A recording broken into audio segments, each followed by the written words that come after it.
Chaque fois que vous vous regardez dans le miroir, vous ignorez quelque chose, sans même vous en rendre compte, parce que ce quelque chose est là, juste sous vos yeux, mais vous avez tellement appris à ne pas le voir que vous pensez qu'il n'existe plus. Aujourd'hui, nous allons parler de la façon d'affronter les aspects de vous-même que vous détestez secrètement, selon les enseignements de Carl Jung. Nous avons tous connu ce moment dans notre vie. Le comportement de quelqu'un nous dérange tellement que nous sommes incapables d'expliquer notre réaction. Un ami qui se vante sans cesse, un collègue qui recherche constamment l'attention, quelqu'un qui se met constamment en avant sur les réseaux sociaux, vous êtes là, ressentant une petite mais vive douleur intérieure.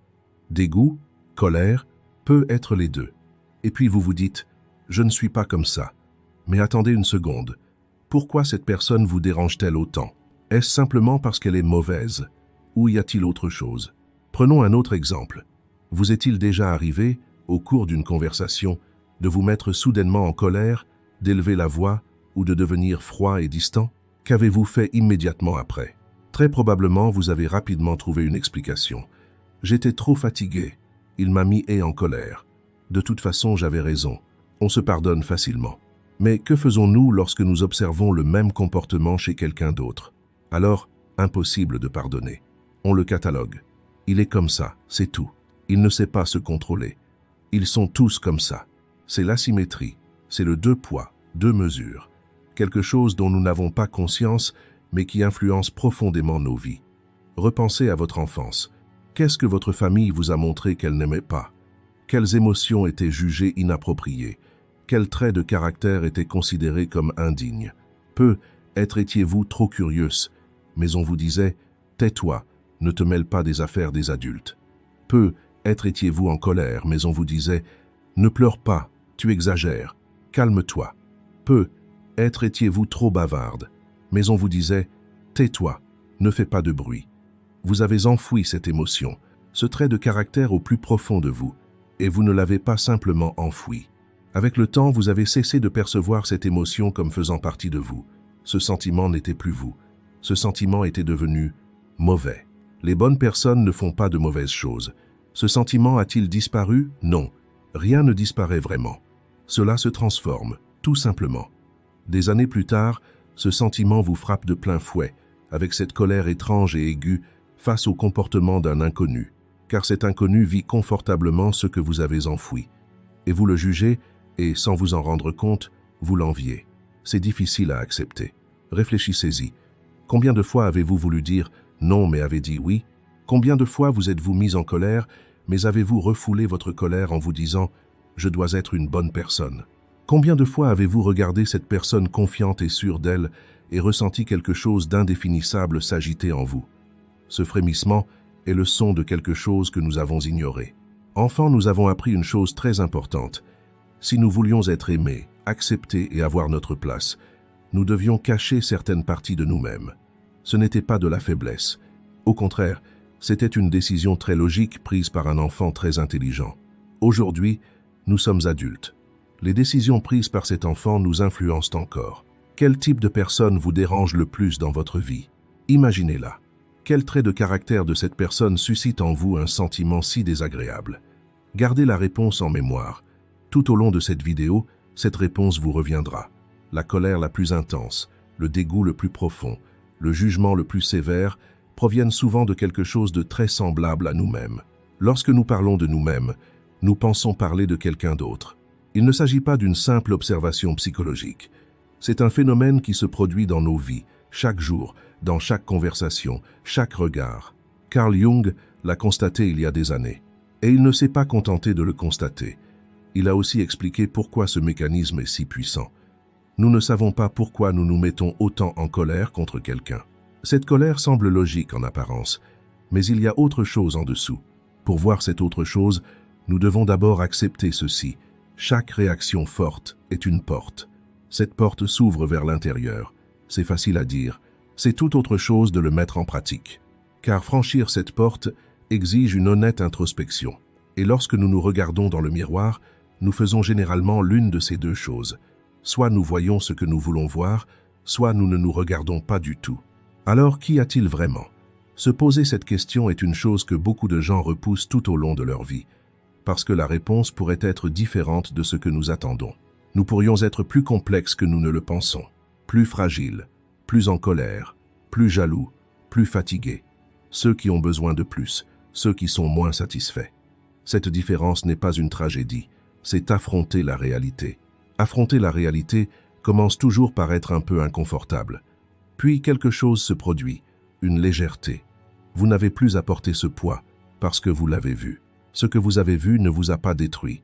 C'est pourquoi nous devons regarder attentivement les moments qui nous perturbent le plus.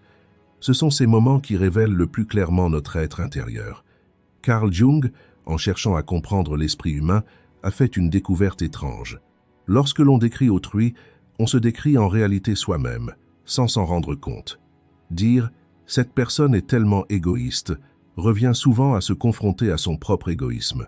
Dire « cette personne est tellement froide » revient souvent à refuser de reconnaître sa propre froideur.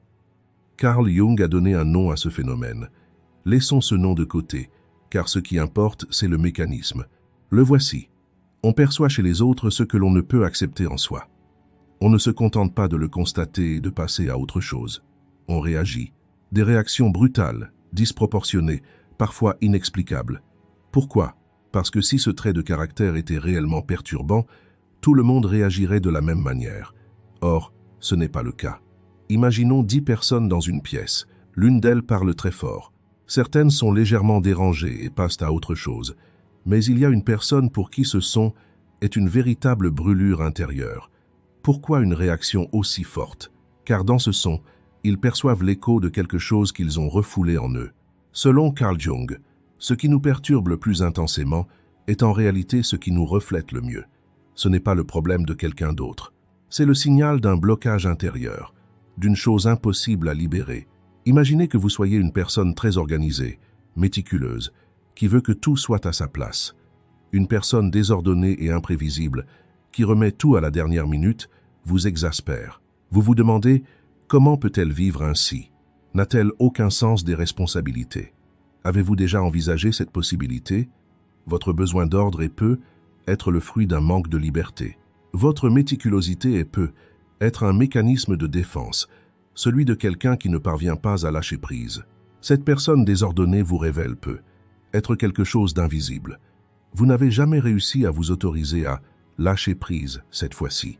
Ce n'est pas la liberté en elle-même qui vous dérange, mais votre désir secret de liberté.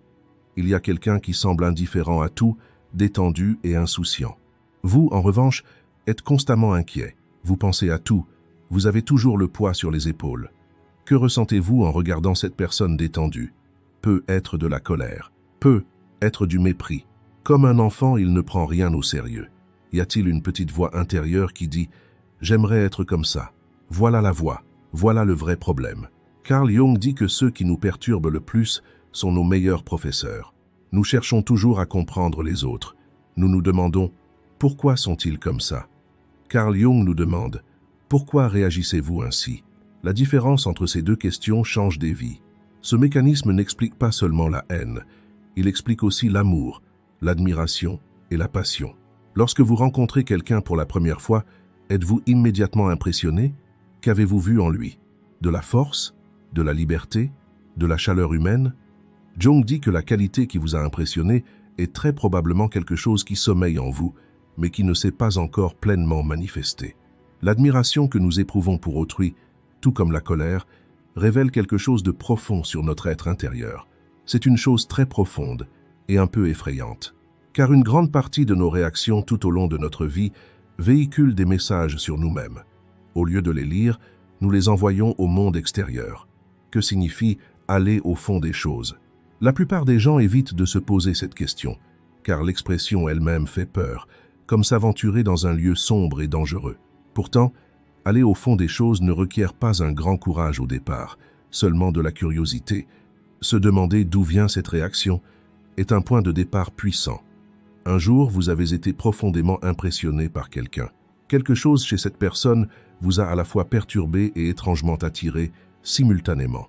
Ce que nous refoulons en nous perturbe chez les autres. C'est une idée puissante.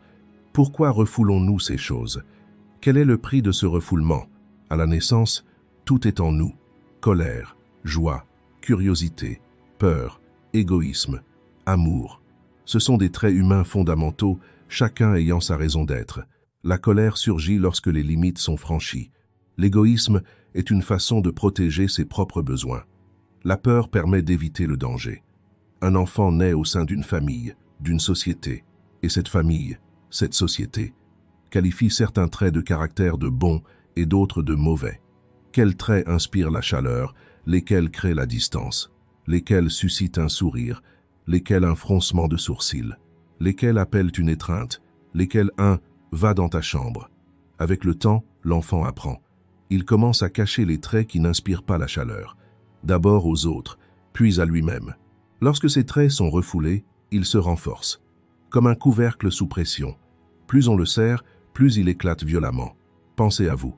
Imaginez que vous ayez appris à ne pas vous mettre en colère. Chaque fois que vous refoulez votre colère, vous l'avalez. Vous avez commis une erreur. Vous vous êtes replié sur vous-même. Un jour, un petit incident s'est produit. Quelqu'un vous a fait attendre 5 minutes. Vous avez explosé avec une violence disproportionnée. Que s'est-il passé alors? Ces 5 minutes ne vous ont pas rendu si furieux. Des années de colère accumulées, jamais exprimées, se sont échappées par cette petite porte. Les choses refoulées ne disparaissent pas. Elles prennent d'autres formes. L'une des choses les plus importantes que Carl Jung a comprises est la suivante. L'énergie refoulée a un prix. Ce prix se manifeste parfois par une fatigue chronique, parfois par un sentiment de vide inexplicable, parfois par des conflits récurrents dans les relations, parfois par le corps qui commence à parler. Combien de personnes disent « Je suis si fatigué, mais je ne sais pas pourquoi ». Combien de personnes ont tout dans leur vie, mais se sentent vides intérieurement? Combien de personnes aident constamment les autres sans même être conscientes de leurs propres besoins? Ces personnes ne sont ni paresseuses ni faibles. Au fil des années, ils ont dépensé tellement d'énergie à refouler leurs émotions qu'il ne leur reste plus rien pour vivre. Car refouler est une action. Toute action requiert de l'énergie. Refouler ses émotions, c'est comme courir sur un tapis roulant tous les soirs. On n'avance pas, mais on s'épuise, et ce qui est refoulé ne reste pas enfoui. Cela finit par se manifester. Notre corps exprime des choses que nous ne pouvons pas exprimer consciemment. Nos attitudes expriment des choses, nos choix expriment des choses.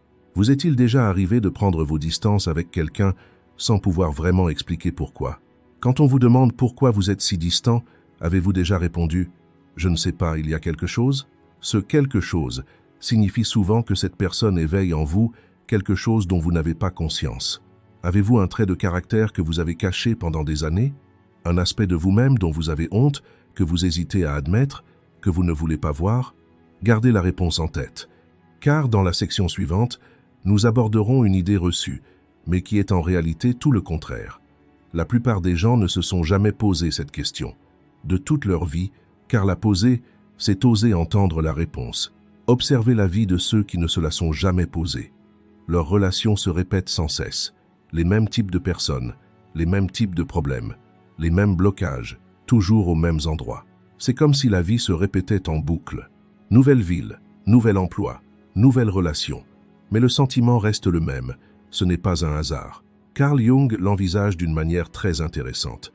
Ce que nous ne voyons pas finit toujours par nous trouver.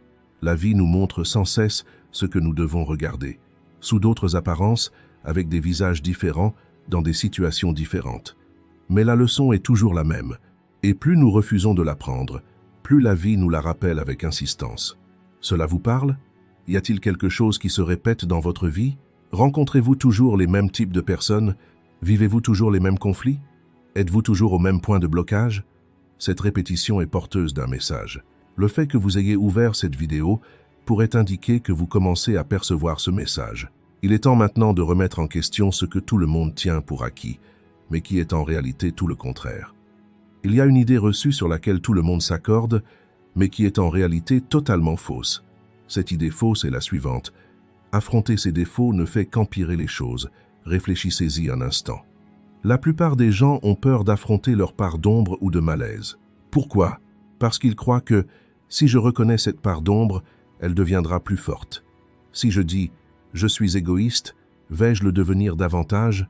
Si je dis « je suis très en colère », vais-je le devenir encore plus? Si je dis « je suis jaloux », vais-je le devenir encore plus? C'est là que nous rencontrons la pensée la plus révolutionnaire de Carl Jung. Non, ce n'est pas la vue qui amplifie le problème, mais l'invisibilité. Un enfant a peur du noir. Il ferme les yeux pour éviter de voir l'obscurité. L'obscurité disparaît-elle vraiment parce qu'il ferme les yeux? Non. Elle grandit dans son esprit, devient un monstre, tapi dans l'ombre. Que se passe-t-il quand la lumière s'allume? Il regarde et voit juste une pièce, juste un coin. Voilà la différence. Voir ramène une chose à sa réalité. Ne pas la voir l'amplifie dans les recoins les plus sombres de notre esprit. Une caractéristique que nous refoulons échappe à notre contrôle conscient. Ce que nous ne pouvons contrôler nous gouverne. Nous ne les gouvernons pas. Faites cette expérience. Maintenant, quoi qu'il arrive, ne pensez pas à un éléphant rouge. Que s'est-il passé? Vous y avez probablement pensé, car l'ordre de « ne pas y penser » a placé cette idée au centre de votre esprit. Il en va de même pour les émotions. Lorsque vous dites « je ne vais pas me mettre en colère », vous placez la colère au cœur même de votre esprit. L'énergie que vous dépensez à la refouler ne fait souvent que l'alimenter davantage. Mais lorsque vous prenez conscience de cette émotion, lorsque vous pouvez dire « oui, je suis en colère en ce moment », quelque chose d'intéressant se produit. Cette émotion respire. Ce qui respire ne reste pas aussi oppressé. Cela ne signifie pas tout autoriser, ne se fixer aucune limite. C'est le pouvoir de la vision. Selon Carl Jung, plus vous rejetez quelque chose en vous, plus cela se renforce. Quand on en prend conscience, quand on peut l'observer, quand on peut dire « voilà qui je suis, mais ce n'est pas toute mon histoire », le pouvoir de cette chose sur nous commence à diminuer. C'est une idée très simple, mais la mettre en pratique est incroyablement difficile. Pourquoi? Parce que nous avons construit un récit sur nous-mêmes. Et dans ce récit, nous sommes un certain type de personne. Une personne bonne, compréhensive, patiente et serviable, ou une personne forte et indépendante, insensible à tout, ou une personne logique, peu encline à la sentimentalité. Et tout ce qui ne correspond pas à ce récit est perçu comme une menace. Ce n'est pas moi. Je n'aurais pas dû penser ça. Pourquoi est-ce que je me sens comme ça? Le récit n'est pas la vérité en soi. Le récit est une version que nous nous racontons. Ce que Carl Jung suggère, ce n'est pas de démanteler ce récit, mais de l'enrichir. De dire « je pourrais aussi être ceci », de dire « j'ai aussi ceci ». Plus une personne est ouverte, moins elle est vulnérable. Celui qui parvient à accepter sa part d'ombre peut aussi accepter celle des autres. Il en résulte une vie plus authentique et plus forte. Nous aspirons tous à la bonne conduite. Mais être bon signifie souvent paraître bien. Ce que nous dissimulons pour paraître bien nous ronge de l'intérieur. La véritable force ne réside pas dans celui qui cache tout, mais dans celui qui voit tout. En intégrant cette idée en vous, gardez ceci à l'esprit. Il ne s'agit pas d'une simple théorie, mais d'un outil concret. La prochaine fois que vous découvrirez en vous cet aspect dont vous avez honte, que vous hésitez à admettre, ne le jugez pas immédiatement. Prenez un instant. Demandez-vous, à quoi cela sert-il en moi? Chaque émotion, chaque trait de caractère a une fonction. La colère signale le franchissement d'une limite. La jalousie révèle un désir. La peur protège ce qui nous est cher. Même l'égoïsme est l'expression même de l'intérêt personnel. Lorsque nous réprimons ces traits de caractère, nous les vidons de leur utilité. Avec le temps, un phénomène étrange se produit. Celui qui refoule sa colère perd aussi ses limites. Celui qui nie sa jalousie se coupe de ses propres désirs. Celui qui cache sa peur oublie ce qu'il doit protéger. Ainsi, le refoulement ne nous rend pas meilleurs. Il nous dénature. Et que se passe-t-il lorsque nous sommes dénaturés? Nous portons le poids des attentes d'autrui. Nous respirons en fonction de leur approbation. Un vide grandissant s'accumule en nous. L'énergie dépensée pour combler ce vide peut parfois durer toute une vie. Nous y sommes arrivés. Nous avons vu ce que signifie la répression. Nous avons vu que ce que nous voyons chez les autres reflète souvent ce qui se passe en nous. Nous avons vu que l'inaction est plus dangereuse que la vision. Alors, que faire maintenant? Nous n'allons pas vous donner une liste d'actions à entreprendre. Nous n'allons pas vous dire « suivez ces 5 étapes et votre vie changera », car les étapes ne fonctionnent pas dans ce cas précis. Il s'agit de comprendre. Il s'agit de prendre conscience de quelque chose. Réfléchissez. À quoi consacrez-vous le plus de temps dans votre vie? Très probablement à votre travail, vos relations, vos objectifs, vos projets, vos responsabilités. Combien de temps vous accordez-vous dans ce processus? Lorsque nous disons « je me consacre du temps », nous ne parlons pas simplement de prendre un café ou de rester allongé devant un écran, Nous parlons de se regarder vraiment en face, de se demander ce qui se passe en soi. Combien de personnes le font? La plupart des gens ne se posent pas de questions sur eux-mêmes, parce que c'est un peu effrayant. Et si ce que nous voyons ne nous plaît pas? Et si, en nous, il y avait quelqu'un de différent de ce que nous pensions? Carl Jung affirme que cette peur correspond précisément à ce que nous cherchons à savoir. Ce qui nous intrigue le moins est ce que nous avons le plus besoin de connaître. Passons maintenant à quelque chose de concret. Non pas une action, mais une prise de conscience. Pendant une semaine, vous pouvez faire ceci. Chaque fois que vous réagissez fortement à quelqu'un ou à quelque chose, prenez un instant pour vous arrêter. Observez cette réaction. Demandez-vous, pourquoi cela me dérange-t-il autant? Vous n'avez pas besoin de trouver la réponse. Posez-vous simplement la question. Cette question, peu à peu, vous ouvrira de nouvelles perspectives. En déplaçant votre attention de l'extérieur vers l'intérieur, vous commencerez à percevoir des choses très intéressantes. Lorsque vous jugez quelqu'un, vous vous décrivez aussi. Lorsque vous admirez quelqu'un, vous mettez également en lumière une part de vous-même. À mesure que cette prise de conscience s'accumule, un changement discret mais profond s'opère dans votre vie. Vos réactions ne changent pas immédiatement. Vous commencez à les remarquer.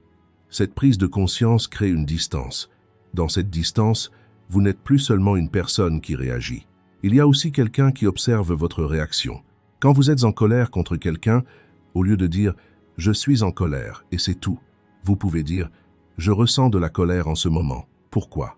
Quand vous jugez quelqu'un, au lieu de dire « il, elle est mauvais », vous pouvez dire « qu'est-ce que cela a déclenché en moi ?» Ces questions vous permettent de vous détacher du jugement d'autrui et de vous inviter dans votre propre monde intérieur.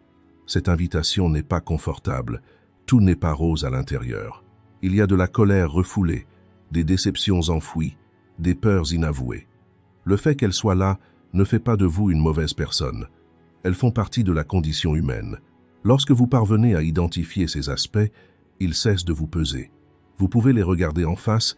L'une des idées les plus importantes de Carl Jung était la suivante. Se connaître soi-même précède s'aimer soi-même. Ce que vous pensez aimer sans vous connaître n'est en réalité qu'une version idéalisée de vous-même. Vivre dans cette illusion est épuisant. La véritable liberté ne consiste pas à détruire ce qui est en nous, mais à être capable de le voir. Qu'est-ce qui devrait changer dans votre esprit après avoir vu cette vidéo? Lorsque vous observez les autres, ce qui vous dérange ne sera plus simplement leur problème. Cela deviendra une question. Qu'est-ce que cela éveille en moi? Se poser cette question ne vous affaiblit pas. Au contraire, cela vous rend plus honnête. L'honnêteté découle toujours de la force. Soyez bienveillant envers vous-même dans ce cheminement. Vous cherchez à vous connaître, non à vous condamner. La différence est immense. L'un des plus grands écueils de cette prise de conscience est de croire que quelque chose change instantanément simplement parce qu'on le voit. Je comprends, je suis différent maintenant. Mais cela ne fonctionne pas ainsi. La prise de conscience est le point de départ du changement, mais pas le changement lui-même. Prenons un exemple. Imaginez que pendant des années, chaque fois que quelqu'un vous blessait, vous vous repliez sur vous-même. C'est devenu une habitude. Et un jour, vous vous en rendez compte. J'ai toujours fait ça. Formidable. C'est un moment crucial. Le lendemain, quelqu'un vous blesse à nouveau et vous vous repliez sur vous-même. Vous vous blâmez. Je le savais, pourquoi l'ai-je refait? Parce que voir ne nous reprogramme pas automatiquement. Cela allume simplement une lumière. Grâce à cette lumière, nous commençons à voir plus clairement, progressivement, pas seulement une fois, à maintes reprises, un peu plus tôt à chaque fois. Être bienveillant envers soi-même dans ce processus n'est pas un luxe, c'est une nécessité, car lorsque l'on est dur envers soi-même, on refoule à nouveau. Sauf que cette fois, ce que l'on refoule, c'est quelqu'un qui essaye de se comprendre. Cet écart entre voir et être n'est pas une faiblesse, c'est la croissance même. Nous avons parcouru ce chemin ensemble depuis le début de cette vidéo. Nous avons constaté que ce qui dérange les autres révèle ce qui se passe en nous. Nous avons vu le prix du refoulement. Nous avons vu le pouvoir de la vision. Nous avons vu comment la prise de conscience peut engendrer le changement. Nous souhaitons terminer cette vidéo par une question. Cette question n'est pas simple. Elle vous accompagnera même après la fin de cette vidéo. Vous n'avez pas besoin de trouver la réponse immédiatement. Peut-être ne la trouverez-vous jamais.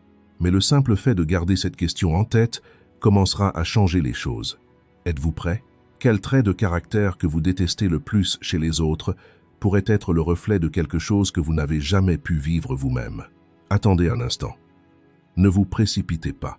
De quel trait s'agit-il? La confiance? La liberté? La capacité à poser des limites? La capacité à montrer ses faiblesses? La capacité à faire des erreurs et à aller de l'avant? La capacité à prendre soin de soi et non des autres? Pourquoi vous êtes-vous interdit ce trait de caractère? Qui a dit que vous deviez vous l'interdire? Quelle voie, quel moment, quelle année vous a éloigné de cette chose? Personne ne peut répondre à cette question. Nous ne voulons pas y répondre non plus, car cette réponse ne se trouve que dans le silence, au plus profond de vous-même. Pénétrer dans ce silence exige du courage. Poser cette question, c'est déjà ouvrir une porte. Carl Jung, vers la fin de sa vie, disait « La plus grande tâche de l'homme est de se connaître lui-même. Non seulement ses qualités, mais aussi ses aspects difficiles à accepter, ceux dont on a honte. Car ces aspects font aussi partie de vous, et ils ne vous quitteront pas. Quand vous les connaissez, ils ne peuvent plus vous contrôler. Ce voyage ne s'achève jamais, et il ne devrait pas, car la connaissance de soi n'est pas une destination, mais une direction. Cette prise de conscience ne change pas la vie du jour au lendemain. Demain, tout ne sera pas différent. Une seule chose change, votre perspective. Lentement, inconsciemment, en regardant vers l'extérieur, vous commencez aussi à regarder vers l'intérieur. Cela paraît insignifiant. Toute la vie de Carl Jung nous le dit. Les plus grandes transformations commencent par les plus petites prises de conscience. Cette personne qui vous exaspère, ce trait de caractère qui vous rend fou, cette réaction disproportionnée, ce sont autant d'invitations. Des invitations à se regarder.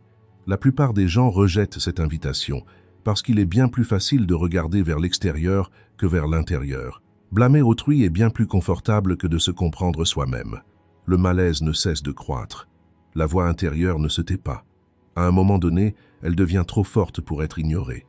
Il est possible de commencer à regarder en arrière avant d'en arriver là. Aujourd'hui, maintenant. C'est être précisément pour cela que vous avez ouvert cette vidéo. Quelque part, une voix vous disait « Regarde » et vous êtes arrivé jusqu'ici. C'est bien, c'est du courage. Si cette vidéo a éveillé quelque chose en vous, vous a fait ressentir quelque chose de différent, dites-le nous. Écrivez-le dans les commentaires. Quel trait de caractère vous dérange le plus? Qu'avez-vous ressenti lorsque vous vous êtes posé cette question pour la première fois? Car cette discussion ne doit pas s'arrêter là. Si cette approche vous parle, n'oubliez pas de vous abonner à notre chaîne. Si vous pensez que cette vidéo pourrait intéresser un ami, n'hésitez pas à la partager. Apprendre à se connaître peut être un cheminement solitaire, mais ce n'est pas une fatalité. Nombreux sont ceux qui, en regardant cette vidéo, ont gardé ces questions en eux pendant longtemps. Ils ne pouvaient les poser à personne. Ils ne pouvaient les partager avec personne. Parce que la question « Pourquoi est-ce que je me sens comme ça ?» est souvent une question que l'on se pose à soi-même. Ces vidéos sont là pour ça. Partager ces fardeaux allège le poids et lui donne plus de sens. Si quelque chose vous trotte dans la tête après avoir vu cette vidéo, si une question surgit, si quelque chose vous dérange, n'hésitez pas à partager ce malaise dans les commentaires, même s'il s'agit d'une question sans réponse. Car parfois poser la question est plus puissant que de la garder pour soi. La découverte de soi est un long chemin. Trouver sa voie change tout. Ceci conclut cette vidéo. Si vous souhaitez nous soutenir, vous pouvez vous abonner à notre chaîne en cliquant sur le bouton « Rejoindre ». Merci.